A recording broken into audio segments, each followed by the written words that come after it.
Olá, meus queridos, eu tô chegando aqui com mais uma aula de história para vocês, para a gente dar continuidade nos termos que nós estamos discutindo e nos processos que a gente tem visto nas últimas aulas. Eu não poderia deixar de falar nessa semana sobre duas datas importantes, dia 19 de abril, domingo, dia do índio, dia 22 de abril, dia do descobrimento do Brasil. Então, o que a gente vai falar na nossa aula de hoje tem um pouquinho a ver com essas duas datas e ainda bem, né, acabou casando aí, tem a ver com a continuidade do conteúdo que vocês estão vendo, né, porque nós tínhamos visto, o último conteúdo que nós vimos foi falando sobre teorias da evolução e hoje, né, nós vamos falar sobre como o homem se espalhou e acabou chegando, se espalhou pelo mundo e acabou chegando no continente americano. E vamos dar umas especificidades aqui do Brasil. Então vamos começar. Primeiro, a gente sabe, a gente já viu nas aulas passadas, já falei para vocês algumas vezes, o homem ele surge na África, então o berço da humanidade é a África, e a partir daí, né, depois de um certo estágio de evolução, o homem passa a se espalhar pelo mundo inteiro e a ocupar os outros continentes. Então, numa sequência, nós podemos dizer, ou pelo menos entende-se, né, pelo que se foi pesquisado, pelo que se foi encontrado e produzido até hoje por pesquisadores e historiadores, entende-se que depois da África o homem passou a ocupar a Europa, depois da Europa a Ásia, depois a Oceania e só depois de estar ocupando já esses continentes é que o homem chega na América. Existem várias teorias sobre como o homem chegou na América e isso a gente vai ver lá no finalzinho desse vídeo. Como o pessoal do sétimo ano está acompanhando, por causa dessas datas especiais de abril, o pessoal do sétimo ano está acompanhando alguns conteúdos junto com o pessoal do sexto ano, eu vou dar uma pulada agora, né, sobre o processo de expansão do homem pelo mundo, e vamos falar já sobre o homem no Brasil, que é para o pessoal do sétimo ano poder acompanhar o assunto junto. A gente sabe que quando os portugueses chegam aqui em 1500, né, já encontram aqui uma diversidade de tribos indígenas, né, de comunidades indígenas diferentes, com culturas diferentes, ocupando o território que seria o Brasil futuramente. Estima-se que, né, aproximadamente 3 milhões de indígenas já ocupavam o território brasileiro, divididos aí em 1000 comunidades diferentes, e que um dado muito triste agora, né, falando, pelo menos até 2014, a comunidade indígena não chegava ainda em 1 milhão nos dias atuais, dados do IBGE, né, dados atuais do IBGE. Então temos aí, né, um dos dados sobre a presença do homem europeu em territórios que viriam a ser Brasil depois. Continuando o nosso assunto. Quando os portugueses chegam aqui, eles já encontram diversas culturas diferentes, né, existentes aqui na região. Porém, eles precisavam fazer com que os outros europeus acreditassem que isso não existia, né? É difundido lá na Europa a ideia de que não existe nenhuma sociedade desenvolvida no Brasil, de que os homens que viviam aqui, as pessoas que ocupavam a terra, eles não tinham cultura desenvolvida. Nós já sabemos que isso não é novidade, não é a primeira vez que isso vai acontecer na história do homem europeu. Eles já tinham feito isso na África e essa era uma forma de legitimar a chegada deles aqui e o processo que vai começar muito já diretamente, o processo de ocupação europeia em territórios americanos. Mas o que a gente já sabe, né? Quem existiam aqui? Culturas que já estavam muito desenvolvidas. Nós temos principalmente o tronco tupi, tronco linguístico tupi. Quando a gente fala de tronco linguístico, a gente está falando de diversos povos relacionados a uma cultura parecida e que a sua língua, né, as coisas, a forma com que eles nomeavam as coisas, elas partiam de uma origem comum. Existem vários povos aí que fazem parte do tronco tupi. Os tupi, eles se originam ali na região onde hoje se encontra o Amazonas. Eles eram da Amazônia. E aí eles vão seguindo o curso dos rios, né, com o passar do tempo, por necessidades próprias, eles vão seguindo o curso dos rios e eles acabam se espalhando por diversas regiões do Brasil, né? Os tupi, eles saem dessa região que a gente sabe ali que é o estado do Amazonas, a floresta amazônica, e aí eles se espalham por regiões onde hoje se encontra o centro-oeste brasileiro, eles chegam no sul do Brasil e eles ocupam aí o litoral no sudeste e no nordeste, ou seja, eles chegam a praticamente todo o território brasileiro. Daí a explicação de por que, né, a cultura tupi é uma das culturas que mais vai influenciar na formação da cultura que nós conhecemos, que nós temos hoje como cultura brasileira. Outros povos muito importantes são os Macro-G, né, que também é um tronco. Várias tribos participaram do grupo dos povos Macro-G e também ali são da região da Amazônia. Outro povo também da região amazônica são os Marajoara. Esses povos eles vão aparecer em diversos livros, não só pela sua cultura, pela forma com que eles organizavam, né, o seu dia a dia, mas principalmente por um feito específico, né? A construção, eles trabalhavam aí com cerâmica, a construção dos utensílios com cerâmica. E isso é muito importante para que historiadores hoje, né, consigam ter uma ideia muito clara de como esses povos viviam e do que esses povos eles construíram, né? Ter uma ideia mais clara disso.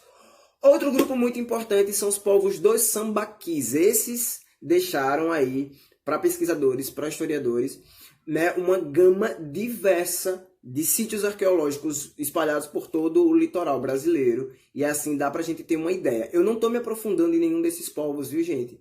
Porque no segundo módulo a gente vai falar sobre eles de uma forma mais específica quando a gente estiver falando sobre os paleoíndios, né? Todos esses povos eles eram considerados paleoíndios e a gente vai falar sobre isso só no módulo 2.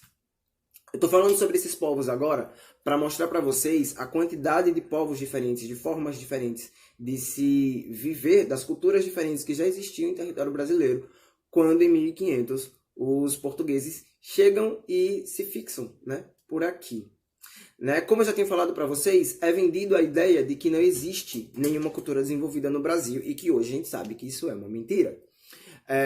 Porém, eles precisavam disso, já falei também, para conseguir se manter. E é assim, né, que a cultura europeia, inicialmente aqui no Brasil, a cultura portuguesa, ela consegue chegar. Juntem essas informações que eu estou dando para vocês com aquelas informações do vídeo passado, quando a gente falou sobre a catequese dos índios, e aí a gente vai ter, né, uma ideia muito mais clara, tanto dos motivos quanto dos mecanismos que foram utilizados para que a cultura europeia ela conseguisse se manter tão forte e que o Brasil, né, tivesse sido colonizado, como grande parte da América já vinha sendo colonizada pelos espanhóis antes dos portugueses começarem esse processo aqui no Brasil. Certo? O conteúdo para o pessoal do 7º ano vai encerrar aqui, né? Vocês sigam aí as atividades que eu vou deixar para vocês a partir desse vídeo, que para vocês foi um pouco mais curto, mas para o pessoal do 6º ano o conteúdo vai continuar, porque a gente vai continuar falando sobre a expansão dos povos, né, que surgiram, né, dos grupos que surgiram lá na África, como eles se espalharam pelo mundo e chegaram aqui na América. Então vamos lá. Como eu já tinha falado para vocês lá no início do vídeo, os homens eles já tinham se espalhado por todos os outros continentes, quase todos os outros continentes, antes da chegada deles na América. Por conta disso, existem várias teorias, e essas teorias elas foram surgindo ou algumas, para alguns pontos de vista, substituindo outras com o passar das descobertas, né? Primeiro, acredita-se que o homem ele chega na América há aproximadamente 11 mil anos atrás.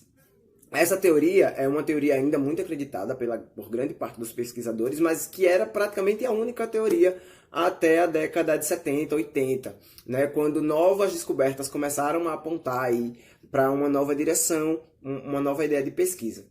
Falando sobre a América e muito especificamente sobre o Brasil, acreditava-se que os povos que tinham chegado aqui, eles teriam atravessado o Estreito de Bering, a gente vai ver daqui a pouco um mapa falando sobre essas teorias, e que esses povos, por conta disso, todos os povos que habitavam a América teriam a mesma origem. Porém, surge, né, nessa década de 80 aí, surge um personagem muito importante, que é a Luzia, que vai aparecer aqui do lado para vocês, que é o fóssil da mulher brasileira mais antiga. Na verdade, esse fóssil, além de ser da mulher brasileira mais antiga, ele pertence ao grupo, né, mais antigo que habita, o grupo paleoíndio mais antigo que habita a América. Então, a Luzia seria desse grupo aí. A descoberta da Luzia, né, e posteriormente a descoberta dos traços da Luzia, que não tinham traços, eu vou precisar recorrer aqui agora para falar exatamente do jeito que está anotado, que não tinham aliás, que tinham traços africanos e australianos, diferentes dos outros povos que tinham traços asiáticos, né? Luzia trazia aí traços africanos e australianos. Isso muda a ideia da origem dos primeiros povos que habitaram a América, porque acreditava-se que esses povos todos tinham origem asiática. Eles teriam atravessado da Ásia para a América através do Estreito de Bering, como eu já falei para vocês. Então, essa descoberta de Luzia, que vai acontecer em Minas Gerais, aqui no Brasil, ela muda toda a ideia, principalmente do tempo em que esses homens teriam chegado no Brasil. Por quê?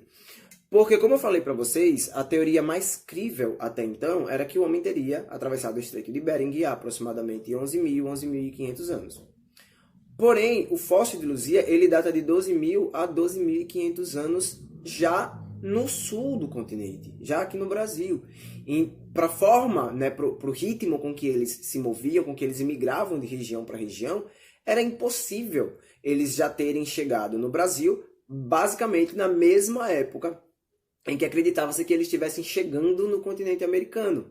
Então, né, a descoberta de Luzia, né, ela vai alterar aí, né, o que se acreditava na idade com que o homem chegou, a época com que o homem chegou no continente americano, para aproximadamente 15 mil anos. Então, hoje, por causa da descoberta de Luzia, acredita-se que o homem chegou no continente americano há aproximadamente 15 mil anos. Já aqui, há mais ou menos 12.500 anos, eles já estavam aqui na região que hoje nós conhecemos como Brasil. Outro ponto importante, a questão da origem, como eu falei para vocês, né? Acreditava-se que todos os homens que habitavam o continente americano originaram da região da Ásia. Porém, Luzia, né, tem traços africanos e australianos. Então, ou houve uma mistura de raças, já aqui no continente, ou a origem do homem não foi asiática, ou, segundo outras teorias, a origem do homem que veio habitar a América não foi somente asiática. Nós vamos falar sobre todas as teorias aí dos fluxos migratórios já já. Antes de falar sobre as teorias dos fluxos migratórios, nós precisamos falar sobre dois pesquisadores que são arqueólogos que são muito importantes para a gente ter essa noção hoje, né, sobre a origem da ocupação brasileira. É o Walter Neves, que foi responsável ali por grande parte das pesquisas relacionadas ao fóssil de Luzia. E o outro, a outra no caso, é a Nied Guidon, ou Nied Guidon, não sei como pronuncia, que tem várias pesquisas relacionadas ao sítio arqueológico da Pedra Furada, que fica lá no estado do Piauí. E segundo as suas pesquisas, os sítios arqueológicos do Piauí, alguns datam de 30, 35, 40 mil anos atrás, ou seja, todas as pesquisas dela levam a crer, e ela, né, acredita que a presença do homem no continente americano não é de 15 mil anos atrás, muito anterior a isso. Ela acredita que seja de aproximadamente 50 mil anos atrás. Não dá para ter uma noção certa, as datas divergem, como vocês acabaram de ver, divergem muito, porque entre 15 e 50 mil anos existe muita coisa. E é justamente por isso que é importante a gente entender sobre todos os diferentes as diferentes teorias sobre os fluxos migratórios que existem e que explicam a presença do homem hoje no continente americano, né? Vocês estão vendo aí agora na tela de vocês um mapa que mostra 4 fluxos diferentes. Prestem atenção aí no desenho que as setas mostram com cores diferentes. Então, essa primeira seta aí que vocês estão vendo, mais na parte superior do mapa, em azul, fala sobre a hipótese da rota de Bering. Essa é a hipótese mais antiga, né, que afirma aí que os primeiros habitantes da América eles vieram da Ásia por um caminho que teria sido facilitado na época por uma ponte de gelo formada sobre o Estreito de Bering. Já falamos aqui em aulas passadas sobre os períodos de glaciação. Então, num desses períodos de glaciação, o Estreito de Bering teria congelado, virado uma ponte aí, né, que a gente chama de istmo, ligando 2 continentes. E dessa forma as pessoas conseguiram atravessar da Ásia para a região da América. Continuando, a segunda rota que vocês vão ver aí está traçada em vermelho. Essa é a hipótese da rota costeira. O que é que essa hipótese diz? Ela afirma que os primeiros habitantes da América eles teriam navegado da costa da Ásia até a América do Norte e depois teriam ido em direção ao sul. Então vocês vão ver aí que, segundo essa hipótese, os homens já tinham inventado embarcações, eles navegaram até a costa da América do Norte e aí eles foram descendo, né, de ponto por ponto da costa até chegar na América do Sul. Continuando, a gente consegue ver aí esse traço em laranja, né? E ele fala sobre a hipótese da migração atlântica. O que é que essa migração, o que é que essa hipótese defende? Defende que alguns grupos humanos teriam saído da Europa e navegado pelo Oceano Atlântico em pequenas embarcações até chegar ao norte da América, também defendendo aí uma hipótese onde os homens já teriam desenvolvido as embarcações. E a última hipótese que nós temos é essa aí que vocês vão ver, traçado de verde, que é chamada hipótese da rota transpacífica. Essa rota transpacífica ela defende a ideia de que os primeiros povoadores teriam se deslocado da Ásia para a América ao atravessar o Oceano Pacífico, navegando de ilha em pequenas embarcações. Em alguns livros, inclusive, vocês podem achar essa hipótese aí como a hipótese da travessia da Terra do Fogo. Certo?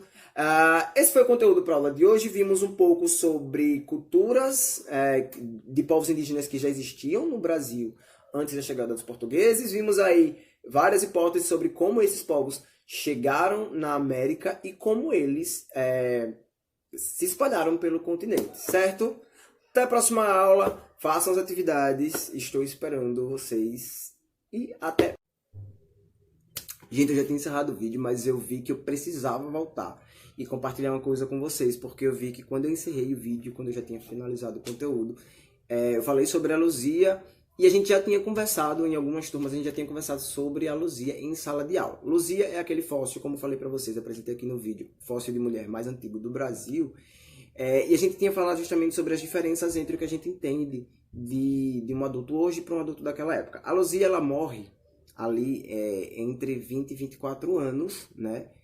Que para a nossa ideia de uma mulher adulta hoje é uma mulher adulta jovem, porém ela morre, acredita-se que já de velhice, né? Porque em vários relatos aí de pesquisadores, tá? Eles falam que a forma com que ela foi encontrada parece que ela foi deixada, que foi tratada, foi pintada aí com tintas específicas, segundo alguns rituais que poderiam ser daquela época, daquele povo, né? Dali da região onde ela vivia. E eu só queria compartilhar isso com vocês, né? Relembrar para vocês isso que Luzia, ela morre. Ela tinha 1,30 m, 1,40 m aproximadamente. Ela morre de velhice, entre 20 e 24 anos, né? Como a gente já tinha comentado aí em sala em algumas turmas. É só isso. Tchau.